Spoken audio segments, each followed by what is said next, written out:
আসসালামু আলাইকুম। কেমন আছেন সবাই? আমি আলহামদুলিল্লাহ অনেক ভালো আছি। মায়ের পৃথিবীর কথা চ্যানেল থেকে আরেকটি নতুন ভিডিও আপনাদের জন্য।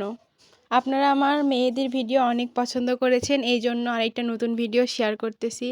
তবে এবার আমি হাতে ডিজাইনটা করতেছি না, কারণ আমার হাতে অলরেডি মেহেদির দাগ আছেই।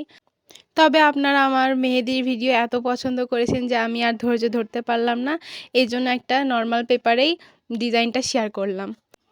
তবে দুঃখিত, ডিজাইনটার প্রথম কিছু অংশ আমার ভিডিও ক্লিপস থেকে ডিলিট হয়ে গেছে কোনোভাবে, তার জন্য আমি সত্যি দুঃখিত।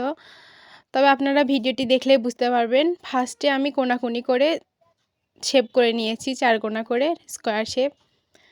তারপরে মাঝখানে যে ডিজাইনটা দেখাচ্ছি ভিডিওতে এইভাবে করবেন, সেম টু সেম। অনেক ইজি একটা ডিজাইন শেয়ার করলাম আপনাদের জন্য।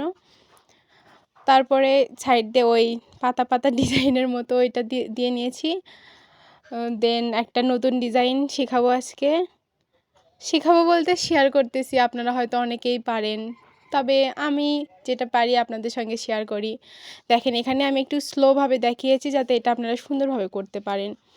এইভাবে গোল করে নিয়ে দেন ভরাট করে দিবেন, তারপরে পাতাগুলো দিবেন এই শেপে। পাতাগুলো একদম চোকা শেপ করবেন না, একটু হালকা রাউন্ড শেপের মতো। আমারটা একটু বেশি চোকা হয়ে গেছে। এইভাবে বাকিগুলো করে নিচ্ছি, যে কয়টা দিলে ভালো হবে আর কি। আর আমার এই ডিজাইনটা একটু দেখতে বাঁকা বাঁকা মনে হচ্ছে, কারণ আমার ক্যামেরাটা একটু বাঁকাভাবে বসানো ছিল, স্ট্যান্ড আনা হয় নাই। অ্যাকচুয়ালি আমি বাসায় বেড়াতে আসছি, এই জন্য স্ট্যান্ডটা আনতে ভুলে গিয়েছি। যাই হোক, আমি তবুও শেয়ার করলাম আপনাদের সাথে। তবে সোজাভাবে ডিজাইনটা আরও সুন্দর দেখতে হয়েছে। সোজাভাবে ফাইনাল ভিডিওটা নিতে পারি নাই, তাহলে বুঝতে পারতেন। কারণ নিতে পারি নাই এই জন্য যে কাগজে মেহেদিটা একদম ছড়িয়ে গিয়েছে সাইড দিয়ে, ডিজাইনটাই নষ্ট হয়ে যাচ্ছিল শেষের দিকে। সেজন্য তাড়াহুড়া করে আমি ডিজাইনটা আগে শেষ করলাম। এইভাবে এই পাতার শেপটা মোটামুটি আমার 7টা পাতা লেগেছে, দিয়ে আমি ডিজাইনটা শেষ করেছি। এটা আপনার হাতের উপরে যে কোনো অকেশনে অনেক সুন্দরভাবে পরতে পারবেন, যে কোনো ড্রেসের সঙ্গে পরতে পারবেন। ভিডিওটি ভালো লেগে থাকলে অবশ্যই সাবস্ক্রাইব করবেন। ধন্যবাদ।